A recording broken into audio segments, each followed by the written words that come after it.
Hi friends, welcome to our channel. ఈరోజు మీకోసం Belgium Malinois puppies అనేవి అమ్మకానికి అయితే తీసుకురావటం జరిగింది. ఓన్లీ 2 ఫీమేల్ పప్పీస్ అనేవి అమ్మకానికి అయితే ఉన్నాయి. అంతేకాకుండా ఈ పప్పీస్ వచ్చేసి చాలా యాక్టివ్గా ఉంటాయి. ఎటువంటి హెల్త్ ప్రాబ్లమ్స్ అనేవి ఏమీ లేవు. Good quality Belgium Malinois puppies.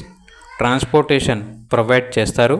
ఆ ట్రాన్స్పోర్టేషన్కి ఎక్స్ట్రా ఛార్జ్ అవుతుంది. అంతేకాకుండా పప్పీస్ ఉన్న లొకేషన్ వచ్చేసి నంద్యాల. ఈచ్ పప్పీ యొక్క ప్రైస్ వచ్చేసి 13K అనగా 13,000. ప్రైస్లో డిస్కౌంట్ అనేది కూడా ఇస్తారు. చాలా తక్కువ ప్రైస్కే పప్పీస్ అనేవి అమ్మకానికి అయితే ఉన్నాయి. ఇక పప్పీస్ కావాలన్న వారు ఈ వీడియో కింద టైటిల్లో ఓనర్ నెంబర్ అనేది డిస్ప్లే చేయడం జరిగింది. ఓనర్కి కాల్ చేయండి. అలాగే ఛానల్ని ఇంతవరకు సబ్స్క్రైబ్ చేయకపోతే సబ్స్క్రైబ్ చేసుకోండి. Thank you. By by.